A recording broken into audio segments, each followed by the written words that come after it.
اس کی مفسرین نے کافی ساری شروحات لکھی. اس کا اگر ہم خلاصہ عرض کریں تو خلاصہ یہ بنتا ہے کہ 1 سال سے اگلے سال تک کس کس نے عالم ارواح سے اس دنیا میں منتقل ہونا ہے، پیدا ہونا ہے، اولاد ہونی ہے، اس کا فیصلہ کر دیا جاتا ہے. اس کے بعد اگلے سال تک کس کس نے اس دوران سال کس وقت، کس کیفیت میں، کس ساعت میں، کس حالت میں اللہ کے ہاں چلے جانا ہے اور موت واقع ہونی ہے، اس کا فیصلہ ہو جاتا ہے. اس کے بعد رزق کی تقسیم کا فیصلہ ہو جاتا ہے، بیماری اور شفا کے فیصلے ہو جاتے ہیں، اولاد کے فیصلے ہو جاتے ہیں.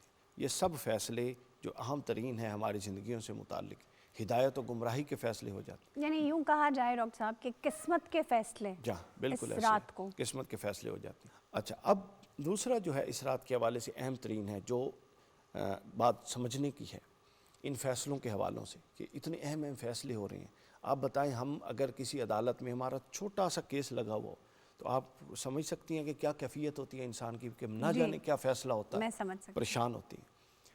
اتنے فیصلے ہمارے بالکل اب 11th آور کھڑے ہیں، اب وہ فیصلے ہونے والے ہیں اور ہم کوئی مضطرب نہیں ہیں، ہمارے یہاں کوئی پریشانی نہیں ہے، بے خبر ہیں. بے خبر ہے. ہم نے اس کو کتنا لائٹ لیا ہوا ہے، فار گرانٹیڈ لیا ہوا ہے. یہ کیفیت اللہ تعالیٰ کو پسند نہیں ہے. اب کیسی کیفیت رکھنی ہے وہ میں بیان کرتا ہوں. امام غزالی نے بیان کیا مکاشفۃ القلوب میں.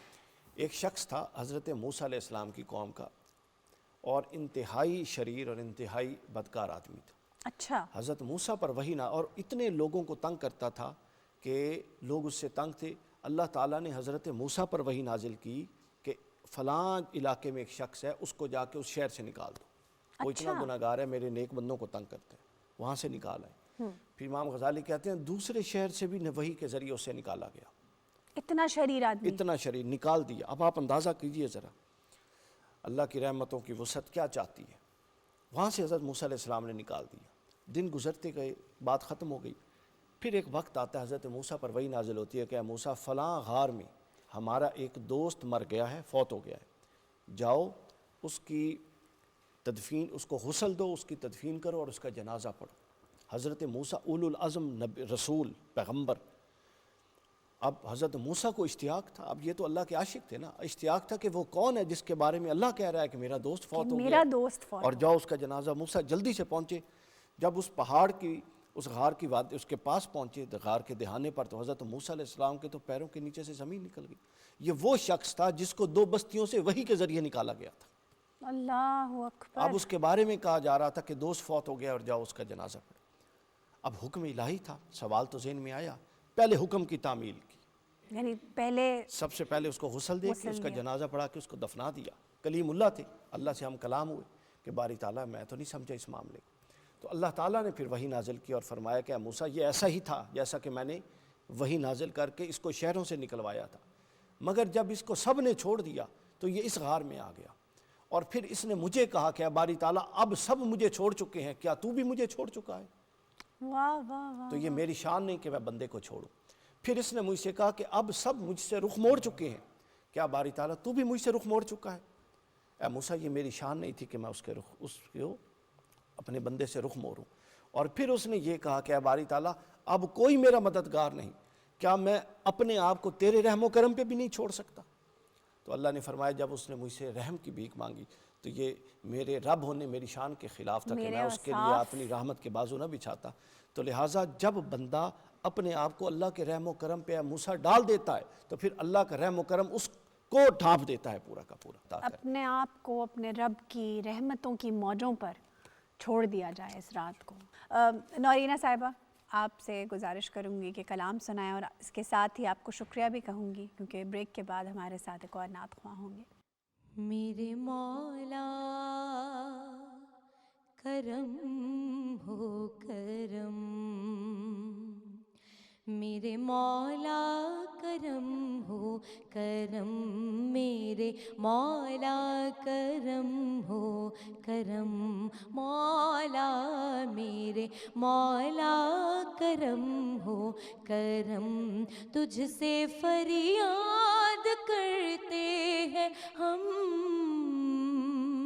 تجھ سے فریاد کرتے ہیں ہم، میرے مولا کرم ہو کرم مولا میرے مولا کرم ہو کرم میرے مولا کرم ہو کرم یہ زمین اور یہ آسماں مولا تیرے قبضے میں ہے دو جہاں یہ زمین اور یہ آسماں مولا تیرے قبضے میں ہے دو جہاں سب پہ تو ہی تو ہے مہربان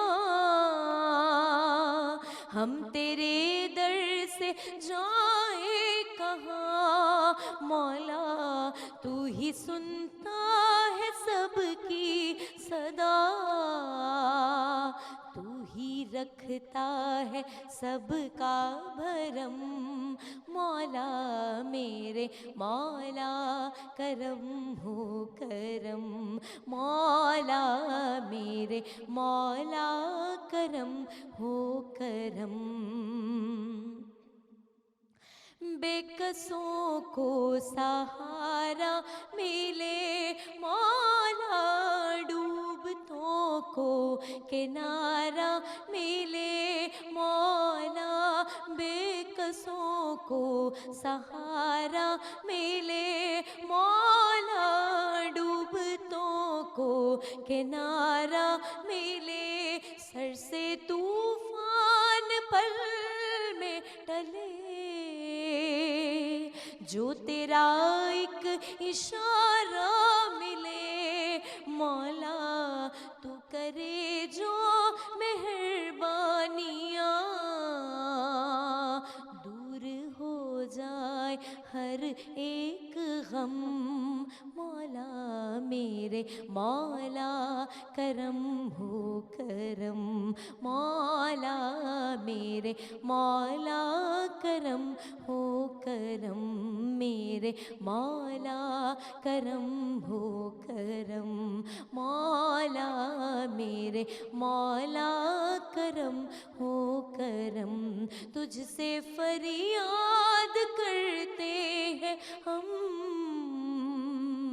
میرے مولا کرم ہو کرم مولا میرے مولا کرم ہو کرم میرے مولا کرم ہو کرم شب برات کی مغفرت اس کی تفصیل سے ہم باتیں کر رہے ہیں. ہمارے ساتھ ہیں اب نعت خوان امیر الدین توقیر الدین، نیشنل اسمبلی کے نعت خوان ہیں یہ. ان کے ساتھ دف پہ اعجاز علی اور فیاض علی. ویلکم جی. مفتی صاحب، اہم روایات سے معلوم ہوتا ہے کہ شب برات جو مغفرت کی رات ہے، جس میں اللہ پکار رہا ہے کہ کوئی بھی آئے اور مغفرت لے جائے، اس دوران بھی کچھ ایسے بد نصیب ہوں گے جن کو مغفرت نہیں ملے گی. اللہ اکبر. وہ کون ہوں گے، ان کی صفات کیا ہیں، اور ہم کیسے خود کو بچا سکتے ہیں ان لوگوں میں شامل ہونے سے؟ جس رات میں ایک مغفرت کا، بخشش کا، رحمت کا سمندر موجزن ہے، واہ، تو وہ تو پھر بڑا ہی بدبخت اور بد نصیب ہوگا کہ اس سے فیضیاب ہونے سے محروم ہو جائے. وہ کون ہوگا؟ میں نے پہلے اپنی گفتگو میں اس جانب اشارہ کیا تھا کہ حدیث کے اندر کچھ طبقات ایسے ہیں یا کچھ جرائم ایسے ہیں جی، کہ جو اس جرم کا مرتکب ہوتا ہے، اس گناہ کا مرتکب ہوتا ہے، تو یہ جو روٹین میں مغفرت عامہ چل رہی ہوتی ہے اور مغفرت کے اور بخشش کے پروانے تقسیم کیے جا رہے ہوتے ہیں، ان کو نہیں دیا جاتا. وہ بندہ ہے جو شرک میں مبتلا ہو، مشرک کسی، کیونکہ اللہ تبارک و تعالی ان اللہ لا یغفر ان یشرک بہ ویغفر ما دون ذلک لمن یشاء. یہ کیٹاگوریکل اللہ تبارک و تعالیٰ نے قرآن میں حکم نازل فرما دیا کہ اللہ شرک کو کبھی بھی معاف نہیں فرماتا.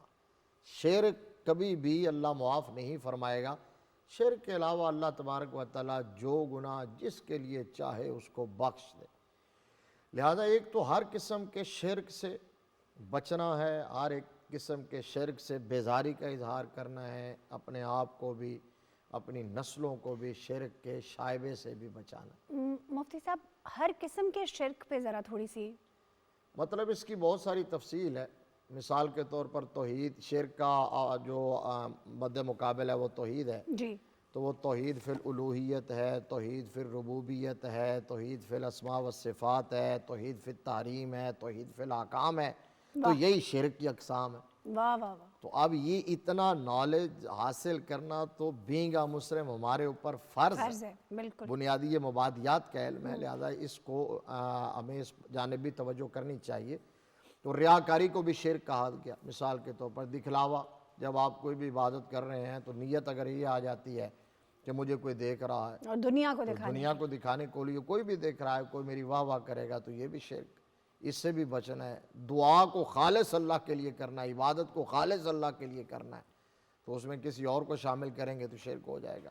تو شرک ہے، مشرک جو ہے نہیں بخشا جاتا، ٹھیک۔ کاہن اور نجومی نہیں بخشا جاتا، جو آنے والے وقت کو جو پروڈکشن کرتے ہیں ستاروں کو دیکھ کر، اور جو وہ کرے یا ان کے پاس جائے واہ اور اس کو فائنل سمجھے، بس نہیں کیا سپورٹیو اگر کوئی چلا جاتا ہے کسی سے سیکھتا ہے، یا ازراہ تفنن چلا جاتا ہے، لیکن اس کا ایمان یہ ہے کہ فائنلی وہی ہوگا جو اللہ تبارک و تعالیٰ چاہے گا، واہ، اور یہ ستارے اور یہ کچھ نہیں کر سکتے، تو بس پھر علم وہ اس ہے زمرے میں محض، نہیں آتا۔ بس صرف علم ہے۔ ہاں اگر اس کو وہ حرف آخر سمجھتا ہے اور یقینی اور حتمی سمجھتا ہے، بطور اعتقاد عقیدہ رکھ کے جاتا ہے، تو پھر ظاہر بات ہے وہ بھی نہیں بخشا جائے گا۔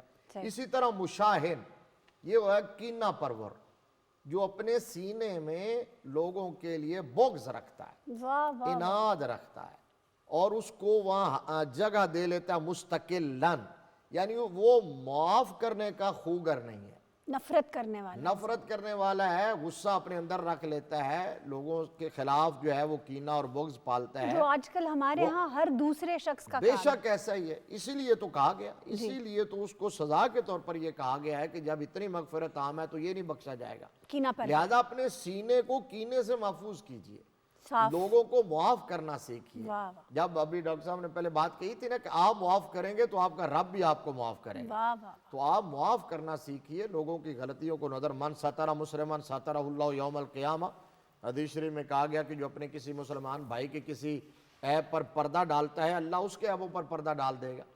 اسی طرح جو بندہ اپنے ماں باپ کا نافرمان ہے، تو ماں باپ کی نافرمانی یہ اتنا بڑا جرم ہے کہ اللہ تبارک و تعالیٰ یہ بھی توبہ کے بغیر ہرگز معاف نہیں کرتا۔ اللہ نے اپنی عبادت کے بعد اور شرک سے بچنے کے بعد قرآن میں سب سے پہلے جس بات کو رکھا ہے وہ ماں باپ کے ساتھ صلہ رحمی اور احسان کرنے کو رکھا ہے۔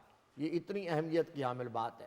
تو اگر کوئی اس جرم میں مبتلا ہے تو وہ بھی توبہ کرے صدق کے دل سے۔ اسی طرح اگر کوئی شخص تکبر کرتا ہے، تکبر کرنے والا، کیونکہ تکبر اور کبریائی جو ہے یہ اللہ کی شان ہے، اللہ فرماتا ہے یہ میری چادر ہے، واہ، کوئی اس کو اگر اوڑھنے کی کوشش کرتا ہے تو پھر پھاڑ دی جاتی ہے، اس کے مطلب وہ اللہ کے مد مقابل آ کے کھڑا ہوا ہے۔ اور کس بات پہ تکبر ہے، کس چیز پہ تکبر ہے، حیثیت کیا ہے۔ اسی طرح جو بندہ عادی شرابی ہے، اب میں نے ایک دفعہ شاید اسی جگہ پر ٹرانسمیشن میں کہا تو بعد میں مجھے کہا جی یہ عادی شرابی کا کیا مطلب ہے؟ تو بھائی عادی شرابی کا مطلب یہی ہے کہ اگر کوئی کسی غلطی سے کبھی کسی جگہ پھنس کے پی لیا، اس نے توبہ کر لی تو وہ عادی شرابی نہیں ہے۔ اسی طرح عادی زناکار وہ بھی نہیں بخشا جاتا۔ تو یہ وہ جرائم ہیں جن کی مغفرت نہیں ہے، لیکن صورت وہی ہے جو میں نے پہلے عرض کی تھی، اگر صدق کے دل سے توبہ کر لے، اور توبہ کا مطلب ہے پہلے ایڈمٹ کرے، سبمٹ کرے، اپنے آپ اپنے گناہ کا اعتراف کرے اور آئندہ نہ کرنے کا عہد کرے، اور رب کی بارگاہ میں اس گناہ پر ندامت، شرمندگی کے آنسو بہائے، روئے، گڑ گڑائے، اور آئندہ اس پر استقامت اختیار کرنے کی کوشش کرے توبہ پر۔ تو یہ توبہ ہے، ایسی توبہ کر لے تو اللہ تبارک و تعالیٰ معاف فرمائے۔ کیا بات ہے ڈاکٹر صاحب، توبہ کا ایک بہت بڑا مقام ہے، لیکن توبہ تو ہر وقت اور کسی بھی وقت کی جا سکتی ہے۔ کچھ لوگ یہ ڈیبیٹ کرتے پائے جاتے ہیں کہ صرف ایک ہی رات میں کیوں توبہ کی جائے، تو اس پر جو نصیحت آئی ہے اس رات میں توبہ کرنے پر، اس پہ ذرا وضاحت کیجیے۔ جگہیں اور وقت، ان کی اہمیت سے انکار ممکن نہیں ہے۔ ایک فرد یہاں مسجد میں نماز پڑھتا ہے، ایک فرد جا کے تو کعبۃ اللہ میں اس کے سامنے وہاں نماز ادا کرتا ہے، تو اجر و ثواب میں بڑا فرق ہے۔ بہت فرق۔ اسی طرح سے جو زماں ہے، عام دنوں میں روزہ رکھا جا رہا ہے اور ایک رمضان کا روزہ رکھا جا رہا ہے، تو یہ جو رات ہے اس میں اور عام جو راتیں گزر رہی ہیں اس میں یہ فرق ہے کہ جب اللہ تعالیٰ اپنے حبیب کریم صلی اللہ علیہ وآلہ وسلم کے ذریعے ہمیں تعلیم دی جا رہی ہے کہ اس رات میں دریائے رحمت جوش پر ہے، تو پھر اپنا حصہ لینا، دیکھیں نا اپنی آپ ہمت کچھ سے۔ تقسیم کر رہے ہیں، سب کو دے رہے ہیں، اچھا میری باری ہے میں نے منہ موڑ لیا، تو ذرا تھوڑا سا الف فیل ہوتا ہے کہ یہ ایسا ہی بے نیاز ہے۔ اب بے نیاز صرف اس کی ذات ہے، ہم سب محتاج ہیں، نیاز مند ہیں، اور جس وقت میں، زمانے میں، جگہ میں وہ کہہ رہا ہے کہ یہاں میرا فضل و کرم زیادہ ہے، اس کی قدر نہ کرنا، بے قدری ہے۔ اس کا انکار کرنا یا توجہ نہ دینا، تو یہ اللہ تعالیٰ کے غیظ و غضب کو اپنے اوپر ابھارنے کے لیے یہ عمل ہے، اس سے بچنا چاہیے۔ چنانچہ کوشش کرنی چاہیے کہ جہاں سے ہمیں تعلیم ملی ہے قرآن و سنت سے، رسول اکرم صلی اللہ علیہ وآلہ وسلم کا عمل موجود ہے، تو ہم لپکیں اس کی طرف۔ یہ محبت کا تقاضا ہے۔ عام سے عام فرد کسی سے پوچھ لیجیے، چلتے ہوئے راہ چلتے آپ شیشہ نیچے کریں، آپ کس سے پوچھیں آپ کو اللہ کے رسول سے محبت ہے، کون ہے جو کہے گا کہ نہیں؟ نہیں ہے۔ دیکھیے یہ جو ہمارے جذبات ہیں، ہمارے خیالات ہیں، یہ اظہار کے محتاج ہے۔ بچے سے باپ کہہ رہا ہے بیٹا آپ مجھے پانی پلا دو، بیٹا مجھے پانی پلا دو، وہ بار بار کہہ رہا، کہتا ابا جی میں نے تانے پیار بڑا، میں اٹھ کے نہیں جا سکتا، تانے چھڑ کے نہیں جا سکتا۔ وہ کہتا ہے میں ہی تمہیں حکم دے رہا ہوں مجھے پانی پلاؤ۔ تو یہ جو اظہار محبت ہے نا جی، کہ کہتے رہنا، زبان سے کہہ بھی دیا لا الہ تو کیا حاصل، دل و نگاہ مسلمان نہیں تو کچھ بھی نہیں۔ واہ واہ واہ۔ عمل جو ہے یہ بڑی دلیل ہے، مجھے اللہ کے رسول صلی اللہ علیہ وسلم سے محبت ہے تو میں اس کا ثبوت پیش کروں، توبہ کی اور وہ توبہ ہے۔ رسول رحمت صلی اللہ علیہ وسلم فرما رہے ہیں 70 مرتبہ یا 100 مرتبہ میں اللہ کے حضور توبہ کرتا ہوں۔ اب وہ توبہ یہ نہیں جو ہم اپنے گناہوں سے توبہ کرتے ہیں، وہ تو معصومانہ الخطا ہے، واہ، وہ تو درجات کی بلندی ہے، درجات کی بلندی جس کی کوئی حد نہیں ہے، تو وہ تو اس کے لیے ہے۔ اور صاف ظاہر ہے کہ اللہ رب العزت نے آپ کو جو خصوصی تعلیم دی ہے یہ اس کے تحت ہے۔ لیکن امت کے لیے لَقَدْ كَانَ لَكُمْ فِي رَسُولِ اللَّهِ أُسْوَةٌ حَسَنَةٌ، امت کے لیے تعلیم یہ ہے کہ وہ کہہ رہے ہیں کہ جنت میں میں اللہ کے فضل سے داخل ہوں گا، اپنے عمل کی بنا پر نہیں۔ واہ، تو پھر ہمیں اس تعلیم کو اختیار کرنا ہے اور ہمیں کوشش کرنی ہے کہ ہم توبہ کریں، واہ، ہم رجوع کریں، ہم لوٹے مالک کی طرف، اسے یہ لوٹنا بڑا پسند ہے۔ توبہ کے ساتھ استغفار اکثر اس کو جوڑا جاتا ہے، دونوں کی تفریق کیا ہے اور دونوں کا مقصد کیا ہے، اس پہ ذرا بات کیجیے۔ استغفار جو ہوتا ہے اس کا تعلق ہے ماضی کے گناہوں کے ساتھ، اور جو توبہ ہے اس کا تعلق ہے مستقبل کے اندر گناہ نہ کرنے کے ارادے اور عزم کے ساتھ۔ اچھا، یعنی ایک عزم ہے اور دوسرا پرانے گناہوں پر ندامت ہے، واہ، جو آپ ماضی میں کر چکے جی، اس کی جو آپ توبہ کریں گے یا اس کی جو آپ معافی مانگیں گے اس کو ٹیکنیکل سپیکنگ استغفار کہیں گے۔ ٹھیک، اور جو آپ آئندہ وہ گناہ نہ کرنے کا ارادہ کریں گے اس کو توبہ کہیں گے۔ ارادہ باندھنا توبہ ارادہ ہے۔ باندھنا توبہ ہے، اور پرانے گناہوں پر شرمندہ ہونا استغفار ہے۔ ٹھیک، تو گویا توبہ اور استغفار مل کے وہ سلسلہ بنتا ہے جو سلسلہ آپ کو اللہ سے جوڑتا ہے۔ آپ اللہ کی بارگاہ میں جاتے ہیں اور کہتے ہیں کہ باری تعالیٰ میں نے یہ کیا، یہاں سے ہے آپ کا اعتراف۔ اعتراف کے بغیر اللہ کا دروازہ نہیں کھلتا۔ ہدایت اتنی سستی نہیں ہے کہ ہر ایک کو دے دی جائے جو پہنچا ہی نہیں اور دستک بھی نہیں دے رہا اللہ اس کو دے دے، یہ نہیں۔ قرآن نے فرمایا اہدنا الصراط المستقیم، ہدایت کی دعا مانگو، سکھائی خود کہ مجھ سے مانگو، واہ، ٹھیک ہے نا۔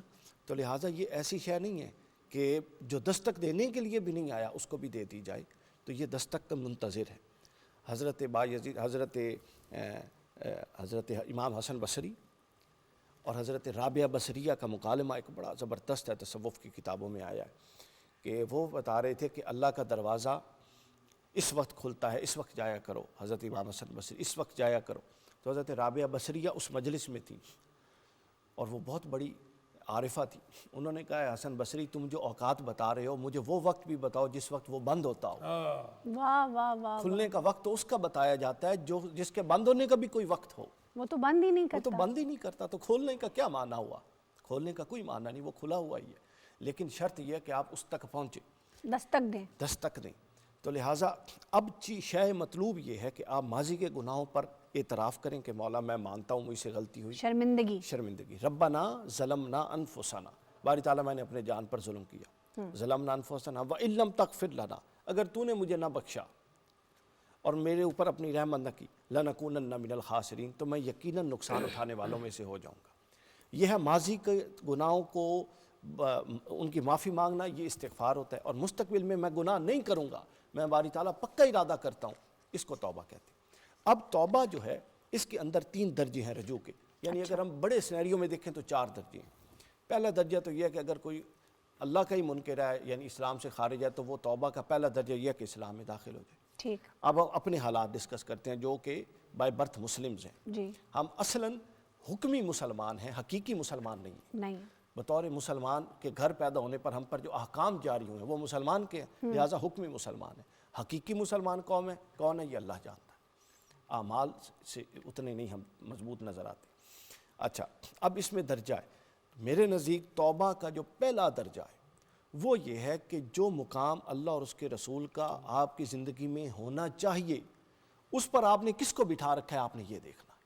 واہ واہ واہ، جو منصب اللہ کا ہے وہاں پہ کون بیٹھا ہے اور جو منصب رسول کا ہے وہاں پہ کون بیٹھا ہے، تو پہلے تو ان کو ہٹائیے اور اللہ اور اس کے رسول کو زندگی میں وہ منصب دیجیے جو ان کا حقیقی بڑی منصب۔ خوبصورت بات کی آپ نے اور بہت گہری بات ہے یہ۔ یہ بے قدری کی سب سے بدترین صورت ہے کہ آپ اللہ کو رب اور خالق کائنات بھی کہیں، سب کچھ مانیں مگر اس کی ایک ماننے کو تیار نہ ہوں۔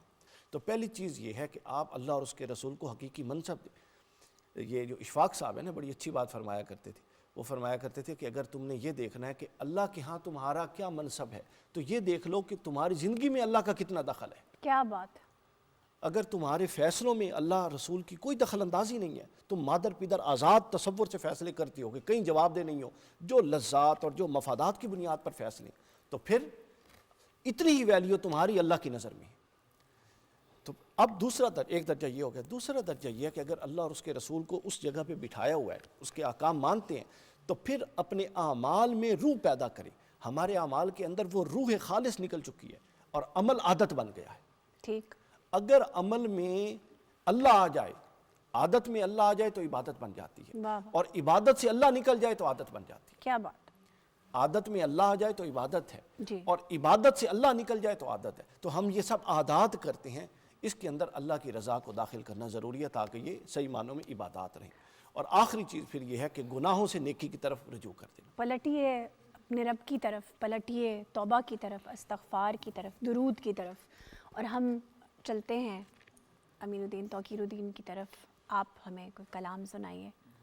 اے ختم رسل مکی مدنی، اے ختم رسل مکی مدنی، کونین میں تم سا کوئی نہیں، کوئی نہیں، اے ختم رسل، اے ختم رسل مکی مدنی، اے ختم رسل مکی مدنی، کونین میں تم سا کوئی نہیں، کونین میں تم سا کوئی نہیں، اے نور مجسم تیرے سوا، اے